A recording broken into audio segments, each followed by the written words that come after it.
नमस्कार विद्यार्थी मित्रांनो, मी अमोल आगरकर इंजिनियर अमोल चॅनलमध्ये पुन्हा एकदा आपले मनापासून स्वागत करतो। महावितरण भरती 2023 अतिशय मोठी जाहिरात इथे आलेली होती किंवा आलेली आहे। त्यामध्ये असिस्टंट इंजिनियर म्हणजे बी बेसची वॅकन्सी आहे, ग्रॅज्युएट इंजिनियर ट्रेनी, त्यानंतर डिप्लोमा इंजिनियर ट्रेनी म्हणजे जेई, त्यानंतर अकाउंट असिस्टंट किंवा ज्युनियर अकाउंट असिस्टंट वगैरे, तर त्यासुद्धा अतिशय चांगल्या पोस्ट आहे। आणि विद्युत सहाय्यक वितरण अशा टोटल 4 पोस्टसाठी इथे वॅकन्सी आलेली आहे। मोठी जम्बो जाहिरात इलेक्शनच्या निमित्तानं आपल्याला ही मिळालेली आहे मित्रांनो, नाहीतर अजून 1-2 वर्ष जाहिरात आलेली नसती। त्यातल्या त्यात आजच्या व्हिडिओमध्ये आपण ज्याची माहिती घेणार आहोत ते म्हणजे ज्युनियर असिस्टंट अकाउंट्स म्हणजे बीकॉम BBA बेसची वॅकन्सी आहे। फ्रेशर तुम्ही बीकॉम असाल, कुठल्याही पर्सेंटेजची अट नाही, तुम्ही 50% असाल तरी हा फॉर्म भरू शकता। अप्रेंटिस असेल तरी फॉर्म भरू शकता, अप्रेंटिस नसेल तरी फॉर्म भरू शकता, कुठल्याच पर्सेंटेजची अट नाही। आणि तुम्ही बीकॉम किंवा MBA असाल किंवा तुमचं हायर क्वालिफिकेशन झालं असेल कॉमर्स फील्डमधलं, तर तुम्हाला ॲडिशनल ॲडव्हान्टेजसुद्धा इथे आहे। स्पेशली महिलांसाठी अतिशय उत्तम संधी आहे, कारण हा जो जॉब आहे हा अतिशय चांगला जॉब आहे महावितरणचा। तुम्हाला ऑफिसमध्येच हा जॉब राहतो। तुम्ही 3 वर्ष ज्युनियर असिस्टंट म्हणून काम केल्यानंतर LDC म्हणून 3 वर्षानंतर तुम्हाला परमनंट केलं जाते। 50,000च्या वर तुमची सॅलरी 3 वर्षानंतर जाते मित्रांनो। आणि सगळ्यात महत्त्वाचं महावितरणचं म्हणजे तुम्हाला तुमच्या घराजवळ पोस्टिंग मिळू शकते। तुमच्या घराजवळचं सब डिव्हिजन ऑफिस, डिव्हिजन ऑफिस किंवा सर्कल ऑफिस, झोन ऑफिस जे काय असेल तिथे तुम्हाला पोस्टिंग मिळू शकते। हा अतिशय चांगली संधी इथे महिलांसाठी, महिला वर्गासाठी मिळालेली आहे। अनमॅरिड जरी असाल आणि जवळपास तुम्हाला पोस्टिंग हवी असेल तरी मिळू शकता। आईवडिलांच्या जवळ तुम्ही राहू शकता, किंवा तुम्ही मॅरिड असाल, तुमच्या फॅमिलीजवळ तुम्हाला राहायचं असेल तुमच्या मुलाबाळांच्या शिक्षणासाठी वगैरे, तरी तुम्ही त्याचा उपयोग तुम्हाला चांगला होऊ शकतो। ठीक आहे, त्याच्यामुळे आणि 4-5 वर्षामध्ये एखाद्या वेळेस ही वॅकन्सी येत असते मित्रांनो। अतिशय सुवर्ण संधी आलेली आहे, याला जाऊ देऊ नका मित्रांनो। आधी पूर्ण जाहिरात बघू आपण, त्यानंतर मी आणखी बाकीची माहिती देईलच तुम्हाला। आधी पूर्ण जाहिरात बघा, कारण 19 एप्रिल लास्ट डेट आहे, त्याआधी तुम्हाला फॉर्म सबमिशन करणे आहे। महावितरणमध्ये ज्युनियर असिस्टंट अकाउंटसाठी हे आलेले आहे, म्हणजे अकाउंटंटचं आपण जे काय पोस्ट म्हणतो ती पोस्ट आहे, किंवा LDC अकाउंट्स अशी सुद्धा आपण त्याला एक म्हणू शकतो। ठीक आहे, त्यामध्ये 468 पोस्ट आहेत महावितरणमध्ये। जेंट्स लेडीज कोणी इथे अप्लाय करू शकता। महिलांसाठी चांगला जॉब आहे, एका ठिकाणी जॉब आहे, म्हणजे तुम्हाला ऑफिसमधलंच वर्क राहते महावितरणमध्ये। आणि बऱ्याचशा गोष्टी ह्या सोयीच्या आहेत। फक्त एक एक्झाम आहे, दुसरी एक्झाम नाही, तिसरी एक्झाम नाही, किंवा कुठली फिजिकल टेस्ट नाही, किंवा तुम्हाला कुठल्या प्रकारचा इंटरव्ह्यू नाही, काहीच नाही। एक एक्झाम क्रॅक करा आणि साधारण 3 वर्ष कॉन्ट्रॅक्च्युअल बेसिस, 3 वर्षानंतर हे परमनंट करतात, 100% परमनंट करतात। आणि त्यानंतर 50-55 प्लस ही सॅलरी तुमची जाते, 50,000 प्लस ही सॅलरी जाते। ठीक आहे, तर मित्रांनो बघा सर्वात आधी आपण इथे वॅकन्सी बघू। 468 टोटल वॅकन्सी आहे ज्युनियर अकाउंट असिस्टंटसाठी। त्यामध्ये जनरलसाठी म्हणजे सर्वसाधारणसाठी 155 आहे। वुमन कॅटेगरीसाठी म्हणजे बघा इथे हॉरिझॉन्टल व्हर्टिकल रिझर्वेशनमध्ये समांतर आरक्षण आहे। तुमच्या कॅटेगरीनुसार जागा बघू शकता, इथे प्रत्येक कॅटेगरीनुसार आहे। SC साठी 72 आहे, ST साठी 47 आहे, असं पूर्ण चेक करून। ओपनमध्ये बघा 102 आहे, त्यानंतर जनरलमध्ये 155 आहे, वुमन रिझर्वेशन 140 आहे, सर्व्हिसमॅन आहे, प्रोजेक्ट अफेक्टेड आहे म्हणजे प्रकल्पग्रस्त, त्यानंतर अर्थक्वेक म्हणजे भूकंपग्रस्त, अप्रेंटिससाठी रिझर्वेशन आहे 47, त्यानंतर डिसेबिलिटी म्हणजे हँडिकॅपसाठी 25 जागा आहेत, आणि ऑर्फनसाठी सुद्धा 5 जागा इथे दिलेल्या आहेत। ठीक आहे, याच्यामध्ये सगळ्यात महत्त्वाचा मुद्दा म्हणजे एज लिमिट। पे ग्रुप 3मध्ये हे तर एज लिमिट 30 आहे, म्हणजे 30 वर्षापर्यंत तुम्ही अप्लाय करू शकता, परंतु ते कोणासाठी? ओपनसाठी। ठीक आहे, आणि त्यानंतर OBCसाठी, SC साठी, ST साठी किंवा अदर कुठल्याही कॅटेगरीसाठी 30+5 म्हणजे 35पर्यंत तुम्ही इथे अप्लाय करू शकता। जर तुमचं 35 असेल तरी तुम्ही इथे अप्लाय करू शकता, 35च्या आतमध्ये असेल तर। 2.6चा अतिशय महत्त्वाचा मुद्दा आहे मित्रांनो, बघा as per government GR dated 3/3/2023 upper age limit is relax by 2 years for all candidates. बघा ही जाहिरात जी आहे ती 29 डिसेंबर 2023ची आहे। ठीक आहे, आणि म्हणजे त्यांनी नोटीस तेव्हा दिली होती, आता यांनी ऑनलाईन सबमिशन सुरू केलेलं आहे। 19 एप्रिल याची लास्ट डेट आहे, ॲक्च्युली 20 मार्च होती, पण त्यांनी एक्सटेंड करून इलेक्शन पिरियड वगैरे आचारसंहिता वगैरे काही कारणास्तव त्यांनी 19 एप्रिलपर्यंत दिलेली आहे। त्याच्यामुळे ज्यांनी अप्लाय केलं नसेल त्यांच्यासाठी सुवर्ण संधी आहे। बघा 2 वर्ष शिथिल म्हणजे बघा एज लिमिट इथे जे आपल्याला 30 म्हणत आहे ते ओपनसाठी आता झालं 32। ठीक आहे, 32पर्यंत तुम्ही अप्लाय करू शकता, आणि बाकी कॅटेगरीवाले जे आहे ते 35च्या ऐवजी तुम्ही साधारण 37पर्यंत अप्लाय करू शकता। ठीक आहे, उत्तम संधी आहे मित्रांनो, अतिशय उत्तम संधी आहे, याच्यापुढे अशी संधी येणार नाही। 2 वर्ष शिथिल मिळत आहे। ठीक आहे, क्वालिफिकेशन बघा मित्रांनो, क्वालिफिकेशन अतिशय महत्त्वाचं आहे। जे क्वालिफिकेशन आहे हे 29/12/2023 पर्यंतचं तुम्हाला लागेल, म्हणजे 29/12/2023च्या आधी तुमचं BCom असलं तरी चालेल, BMS असलं तरी चालेल, त्यानंतर BBA वगैरे चालेल विथ MSCIT ॲज इक्विवलंट. ठीक आहे, MSCITवर टेन्शन घेऊ नका. MSCIT सर्टिफिकेट नंतरसुद्धा देता येतं, जॉईनिंग झाल्यानंतरसुद्धा देता येतं, त्याचं टेन्शन घेऊ नका. तसाच GR आहे. ठीक आहे, एक्सपिरियन्सची गरज नाही, ॲप्रेंटिस कंपल्सरी नाही. फ्रेशर जरी असाल, BCom फ्रेशर असाल, तुम्ही MCom असाल, MBA असाल, BBA असाल, MBA वगैरे कुठलंही असाल तरी तुम्ही हा फॉर्मसाठी अप्लाय करू शकता. नंतर नोट 1 बघा, degree should be recognize university or institute in India establish or incorporated. त्याच्यामुळे डिग्री तुमची रिकॉग्नाइज पाहिजे, UGC रिकॉग्नाइज पाहिजे, युनिव्हर्सिटी ग्रँट कमिशन वगैरे, आणि व्हॅलिड पाहिजे. ठीक आहे, तुमचं सर्टिफिकेट व्हॅलिड पाहिजे. डिग्री सर्टिफिकेट कुठलीही डिग्री चालेल, YCMOU सुद्धा चालेल.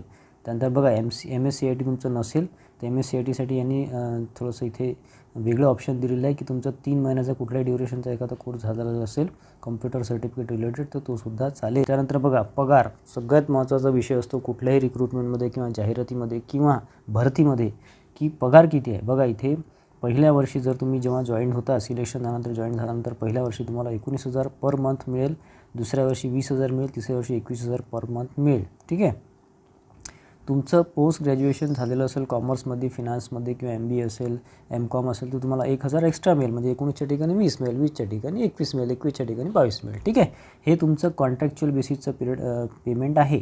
3 वर्षानंतर जेव्हा तुम्ही परमनंट होता तेव्हा तुमचं जे काही स्किल आहे ते वाढून जाईल. स्किल पुढे बघू आपण किती आहे. इथे पगार दिलेला आहे. नोट 5 बघा, नोट 5 क्रमांकाचा नोट आहे.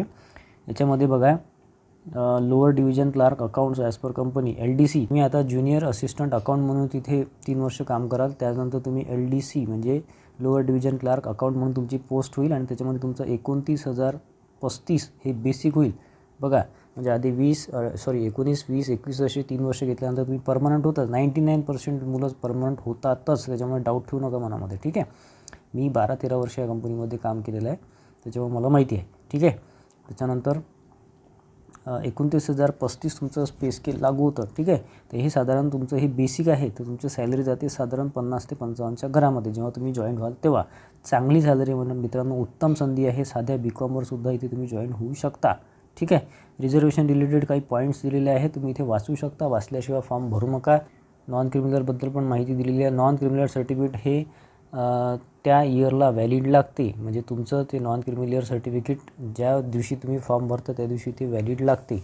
ठीक आहे, तसे त्यांना सर्टिफिकेट 29/12/2023 पर्यंतचेच लागतात, पण तो आता हे डेट एक्सटेंड होत आहे, तेव्हा आताचं सुद्धा सर्टिफिकेट चालू शकतं. तुम्ही काढून ठेवणं आवश्यक आहे. Woman horizontal reservation, woman reservation सर्टिफिकेटचा बराच गोंधळ असतो मुलींचा, त्याच्यामुळे सर्टिफिकेट बघा इथे सगळ्यांनी दिलेलं आहे. एक 5.8.3चा मुद्दा आहे, अतिशय महत्त्वाचा आहे. बाकी यांनी काही काही ठिकाणी बघा,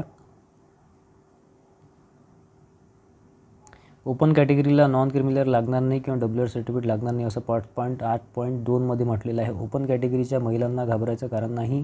तुम्ही WRमध्ये फॉर्म टाकू शकता, तुम्हाला कुठल्याच प्रकारचं सर्टिफिकेट इथे लागणार नाही असं यांचं म्हणणं आहे. 5.8.3 बघा, for availing reservation of woman reservation reserve category candidates the non creamy layer certificate is prescribe format issued by appropriate is required. ठीक आहे, नॉन क्रिमिलियर सर्टिफिकेट लागेल. ओपन सोडून बाकीच्यांना लागेल. ॲक्सेप्ट म्हटलं आहे. ठीक आहे, ॲक्सेप्ट SC आणि ST सोडून बाकीच्यांना तुम्हाला नॉन क्रिमिनल सर्टिफिकेट लागेल किंवा WR सर्टिफिकेट लागेल. सगळ्यात महत्त्वाचं मित्रांनो बघा, मेथडॉलॉजी ऑफ सिलेक्शन. याच्यामध्ये तुम्हाला एक ऑनलाईन टेस्ट आहे, फक्त एक ऑनलाईन टेस्ट तुम्हाला क्रॅक करायची आहे. म्हणजे तुम्हाला तिथे स्कोअर करायचा आहे आणि सिलेक्शन डायरेक्ट तुमचं. ठीक आहे, याच्यामध्ये तुम्हाला बघा 130 मार्क क्वेश्चन असतात, 150 मार्क आहे आणि 2 तासाची म्हणजे 120 मिनिटाची ही टेस्ट आहे. ठीक आहे, याच्यामध्ये बघा प्रोफेशनल नॉलेज म्हणजे तुमचं कॉमर्स बॅकग्राऊंडचं, अकाउंटंटचं जे काही तुम्ही अभ्यास केला असेल, BCom असेल, BBA असेल, MBA असेल, जे काय असेल, किंवा BCom बेसच राहते, MBA MCom बेसच राहत नाही, ग्रॅज्युएशन बेस राहतं. म्हणजे जी लेवल आहे एक्झामची ती ग्रॅज्युएशन बेस राहते. अप्लाय तुम्ही कोणी करू शकता. त्यामध्ये 50 प्रश्न 110 मार्काचे. अकाउंटिंग आहे, कॉस्टिंग आहे, टॅक्सेशन आहे, किंवा मग बिझनेस फिनान्स आहे, बिझनेस मार्केटिंग आहे, फिनान्स मार्केटिंग आहे, जे काय असेल ते तुमचे विषय असतील. ठीक आहे, टॅक्सेस वगैरे सगळे. तर हे तुमचं 50 प्रश्न 110 मार्क. त्यानंतर जनरल नॉलेज घाबरून जाऊ नका. जनरल नॉलेज म्हणजे ॲक्च्युली GK नाही आहे. इथे जनरल नॉलेज म्हणजे रिझनिंग, ॲप्टिट्यूड आणि मराठी. ठीक आहे, रिझनिंग म्हणजे बुद्धिमत्ता 40 प्रश्न 20 मार्क. क्वांटिटेटिव्ह ॲप्टिट्यूड म्हणजे आपलं अंकगणित 20 प्रश्न 10 मार्क. नंतर मराठी लँग्वेज 20 प्रश्न 10 मार्क. मराठीमध्ये पॅसेजेस येतात 5-7 प्रश्न ग्रामरचे असतात, बाकी पॅसेजेस जास्त येतात. असे एकूण 130 प्रश्न 150 मार्कासाठी ही टेस्ट होते आणि 120 मिनिटाचा वेळ दिला राहतो. याच्यामध्ये निगेटिव्ह मार्किंग आहे. 4 प्रश्न जर तुमचे चुकले तर एका प्रश्नाचा मार्क तिथे जातो. फॉर एक्झाम्पल आपण असं पकडू की टेक्निकल म्हटल्यापेक्षा प्रोफेशनल नॉलेजमध्ये 50 प्रश्न 110 मार्क आहे, तर त्यात 4 प्रश्न चुकले तर तुमचा 2.2चा मार्क जातो. ठीक आहे. एक प्रश्न चुकला तर 0.55चा मार्क तिथे जातो. Online test will be of total 150 marks. The marks candidate will be म्हणजे कन्वर्ट होतात बघा. 6.6चा मुद्दा आहे.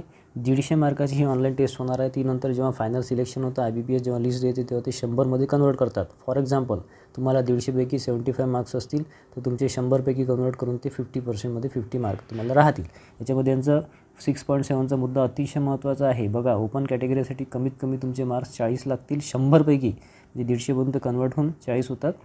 आणि तुमची कॅटेगरीमध्ये जर तुम्ही असाल अदर दॅन ओपन तर तुम्हाला 30 मार्क लागतील 100पैकी, म्हणजे पर्सेंट लागतील. 30% मिनिमम क्रायटेरिया आहे. जर तुम्ही 40पेक्षा कमी असतील 100पैकी तर तुम्ही इथे क्वालिफाय होणार नाही, तुम्ही डायरेक्ट रिजेक्ट व्हाल. कमीत कमी 40 पाहिजे 100पैकी ओपनसाठी आणि अदर कॅटेगरीसाठी 100पैकी 30 मार्क पाहिजे. टेंटेटिव्ह टाईम शेड्यूल दिलेलं आहे, फॉर्म सबमिशन वगैरे दिलेलं आहे, एक्झामचं शेड्यूल दिलेलं आहे, परंतु हे 29/12/2023 आहे मित्रांनो. आता रिसेंटली जर बघितलं तर ही जी फॉर्म सबमिशन आहे ते मार्चमध्ये 1 मार्चला सुरू झालं. 20 मार्चला लास्ट डेट होती, त्यांनी लास्ट डेट वाढवून 19 एप्रिल केलेली आहे. आणि एक्झाम ही डायरेक्ट म्हणजे बघा सध्या एप्रिल-मेमध्ये शक्यता, म्हणजे मेमध्ये तर शक्यता कमीच आहे, जूनमध्ये शक्यता आहे की एक्झाम ही जूनमध्ये होऊ शकते. ठीक आहे. बघा फी स्ट्रक्चर बघा, ₹500 फी स्ट्रक्चर आहे ओपनसाठी. अदर कॅटेगरीसाठी वगैरे ते आहे ₹250. ठीक. प्रोसिजर टू अप्लाय दिलेलं आहे. ऑनलाईन अप्लाय करायचं, ऑफलाईन अप्लाय करायचं नाही, बाय पोस्ट वगैरे करायचं नाही, ऑनलाईन अप्लाय करायचं आहे. खाली साईट वगैरे सगळं दिलेलं आहे आणि आपण आपल्या खाली लिंकसुद्धा देतो आहे. आपला जो व्हिडिओ तुम्ही बघताय त्याच्यात जर तुम्ही खाली बघाल डिस्क्रिप्शन बॉक्समध्ये तर आपण लिंकसुद्धा दिलेली आहे, तिथून तुम्ही हे करू शकता, म्हणजे अप्लाय करू शकता. ठीक आहे. बघा 9.2चा मुद्दा आहे, employee of working in government semi government organization. तुम्ही नो ऑब्जेक्शन सर्टिफिकेट तुम्हाला गव्हर्नमेंटचं लागेल तरच तुम्ही इथे डॉक्युमेंट व्हेरिफिकेशनमध्ये तुम्हाला ते लागेल. ठीक आहे. No objection certificate. Online centre वगैरे तर सेंटर तुम्ही चूज करू शकता फॉर्म भरताना. तुम्हाला पण फॉर्म सबमिशनचा सुद्धा इथे व्हिडिओ घेतलेला आहे मित्रांनो, तुम्ही बघू शकता. 29/12/2023ची ही विस्तृत जाहिरात आहे, परंतु फॉर्म सबमिशन 19 एप्रिल 2024 पर्यंत चालणार आहे, त्याच्यामुळे अजूनही तुमच्याकडे वेळ आहे. तर मित्रांनो, ही जाहिरात तुम्ही बघितली असेल, बऱ्याचशा विद्यार्थ्यांनी किंवा बऱ्याचशा लोकांनी फॉर्म भरलेला असेल, परंतु आतासुद्धा तुम्ही फॉर्म भरू शकता. लास्ट डेट 19 एप्रिल आहे. याच्यामध्ये मित्रांनो बुकलिस्ट जे आहे, मला बुकलिस्टबद्दल बऱ्याचशा विद्यार्थ्यांचे प्रश्न आहे. मी सुद्धा तुम्हाला सांगितलेलं होतं की बुकलिस्ट वगैरे आपण इथे आणू. तर त्यामध्ये मित्रांनो ॲप्टिट्यूड रिझनिंग जे आहे त्याच्यामध्ये तुम्हाला सतीश वसे सर किंवा सचिन ढवळे सरांचं book fast track maths, fast track reasoning वगैरे तुम्ही यूज करू शकता. ठीक आहे. तर ते तुम्हाला कुठेही ऑनलाईन ऑफलाईन मिळून जाते. सतीश वसे सर आणि सचिन ढवळे सर. ठीक आहे. दोनपैकी एक कुठलेही तुम्ही घेऊ शकता. दोनही उत्तम आहे MPSCसाठी सुद्धा आणि आपल्या या एक्झामसाठी सुद्धा.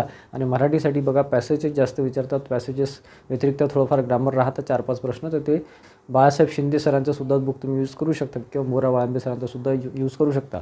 बाकी कॉमर्स बॅकग्राऊंड जे आहे किंवा आपले 50 प्रश्न 110 जे मार्क आहे त्यासाठी असं स्पेसिफिक बुक कुठलंच नाही आहे मित्रांनो. मार्केटमध्ये यांनी अवेलेबल केलेलं आहे. महावितरण ज्युनियर अकाउंट असिस्टंट म्हणून यांनी एक बुक आणलेलं आहे किंवा बऱ्याचशा मार्केटमध्ये तुम्हाला ऑफलाईनमध्ये सुद्धा मिळून जाईल, ऑनलाईनमध्ये सुद्धा मिळून जाईल, परंतु त्यामध्ये कंटेंट अतिशय कमी आहे. कंबाईन बुक जर तुम्हाला पाहिजे असेल तर कंबाईन बुक तुम्ही घेऊ शकता. बाकी सेपरेट बुक असं सांगणं कठीण आहे, कारण की भरपूर आहे. अकाउंटिंगसाठी वेगळं आहे, टॅक्सेशनसाठी वेगळं आहे, कॉस्टिंगसाठी वेगळं आहे, बिझनेस अकाउंटसाठी वेगळं आहे. तर तुम्हाला हे सगळे बुक घ्यावं लागतील किंवा तुम्ही कंबाईन बुकसुद्धा घेऊ शकता. ठीक आहे. तर या व्यतिरिक्त तुम्हाला नेटवरसुद्धा इंटरनेटवर गुगलवर सर्च केलं तर बरीचशी माहिती तुम्हाला बुक रिलेटेड किंवा ऑब्जेक्टिव्ह क्वेश्चन्स वगैरे मिळून जातात. तर महिला वर्गासाठी अतिशय उत्तम संधी इथे आलेली आहे, त्याच्यामुळे ही संधी जाऊ देऊ नका. अतिशय चांगलं अजून वेळ आहे, कारण की 19 एप्रिल लास्ट डेट आहे. त्यानंतर मेमध्ये गॅप पडेल, कारण की मेमध्ये इलेक्शन आहे. जूनपर्यंत ही एक्झाम होण्याची शक्यता आहे, जूनमध्ये एक्झाम होण्याची शक्यता आहे. तोपर्यंत तुमची चांगली तयारी होते. ॲप्टिट्यूड रिझनिंग मराठी आणि इथे तुमचं कॉमर्स रिलेटेड तुम्हाला अभ्यास करणे आहे. तर याचा मित्रांनो टेस्ट सिरीजसुद्धा आपण सुरू केलेली आहे. आपण ऑलरेडी अनाउन्समेंट केलं होतं. आपलं ॲप आहे इंजिनियर अमोल ॲप, त्यावर आपलं test series subject wise test series आहे. मी तुम्हाला क्लिअरली सांगू इच्छितो की सब्जेक्ट वाईज टेस्ट सिरीज आपण सुरू केलेली आहे. साधारण 10 ते 12 इथे टेस्ट राहणार आहे. त्याचं आपण ऑलरेडी आपल्या ॲपवरती टाकलेली आहे. त्याची प्राईससुद्धा आपण अतिशय कमी ठेवलेली आहे सध्या आणि पुढे ती प्राईस वाढू शकते. ठीक आहे. तर या टेस्ट मित्रांनो इंग्लिश लँग्वेजमध्ये आहे, कारण तुमचा पेपर हा इंग्लिशमध्ये होणार आहे, मराठीमध्ये होणार नाही, हिंदीमध्ये होणार आणि फक्त इंग्लिश लँग्वेजमध्ये हा पेपर होणार आहे. त्यांनी तिथे ऑलरेडी तसं नमूद केलेलं आहे जाहिरातीमध्ये. ठीक आहे. एक मुद्दा आहे त्याच्यामध्ये त्यांनी सांगितलेलं आहे की इंग्लिशमध्ये हा पेपर होणार आहे. त्याच्यामुळे आपलं टेस्ट सिरीज सगळं इंग्लिशमध्ये आहे. मल्टिपल चॉईस क्वेश्चन्स इथे राहणार आहे. तुम्हाला निगेटिव्ह मार्किंगसुद्धा दिलेलं आहे आणि सब्जेक्टिव्ह टेस्ट सिरीज आहे. प्रत्येक टेस्टमध्ये म्हणजे सब्जेक्टिव्ह म्हणजे chapter wise test. For example अकाउंटिंगचं एक टेस्ट आहे किंवा कॉस्टिंगचं एक आहे, तुमचं टॅक्सेशनवर एक आहे, बिझनेस मॅनेजमेंटवर एक आहे. अशा टोटल 10 ते 12 टेस्ट तुम्हाला राहणार आहे. प्रत्येक टेस्ट ही 20-20 प्रश्न 30 मार्काची वगैरे राहणार आहे आणि बाकी याच्यामध्ये ॲप्टिट्यूड, रिझनिंग आणि मराठीसुद्धा टेस्ट राहील. ठीक आहे. बाकी ॲडिशनल तुम्हाला काय व्हिडिओची लिंकसुद्धा मी देणार आहे, परंतु त्याला थोडा वेळ आहे. ते नंतर तुम्हाला ॲपमध्ये मिळून जाते तुम्ही जर ही टेस्ट सिरीज घेतली तर. ठीक आहे. या व्यतिरिक्त काही तुमचे प्रश्न असेल टेस्ट सिरीजबद्दल तुम्ही कमेंट बॉक्समध्ये इथे कमेंट करू शकता किंवा तुम्ही जर ॲप डाउनलोड केलं असेल इंजिनियर अमोल ॲप, त्याचंसुद्धा लिंक खाली डिस्क्रिप्शन बॉक्समध्ये मी दिलेलं आहे. इंजिनियर अमोल ॲपचं तुम्ही ते परचेस करू शकता. तुम्ही एकदा रजिस्ट्रेशन केलं आणि ॲपमध्ये तुम्ही गेले तर तिथे तुम्ही चॅट बॉक्समध्ये मला कमेंट करू शकता. तिथेसुद्धा मी तुम्हाला रिप्लाय टेस्ट सिरीजबद्दल देऊ शकतो. ठीक आहे. आपला आजचा व्हिडिओ आवडला असेल तर प्लीज व्हिडिओला लाईक करा. जास्तीत जास्त माहिती मी द्यायचा प्रयत्न केलेला आहे आणि आपल्या चॅनलला सबस्क्राईब केलं नसेल तर नक्की सबस्क्राईब करून ठेवा, जेणेकरून जे पुढचे महत्त्वाचे अपडेट्स या पोस्टबद्दल येणार आहेत ते तुम्हाला मिळत राहतील. आणि आजचा व्हिडिओ हा जास्तीत जास्त विद्यार्थ्यांमध्ये, तुमच्या रिलेटिव्समध्ये, फॅमिली मेंबर्समध्ये शेअर करा, जेणेकरून त्यांनासुद्धा ही महत्त्वाची माहिती मिळेल. कारण की लास्ट डेट आता वाढलेली आहे, 19 एप्रिल झालेली आहे. धन्यवाद मित्रांनो.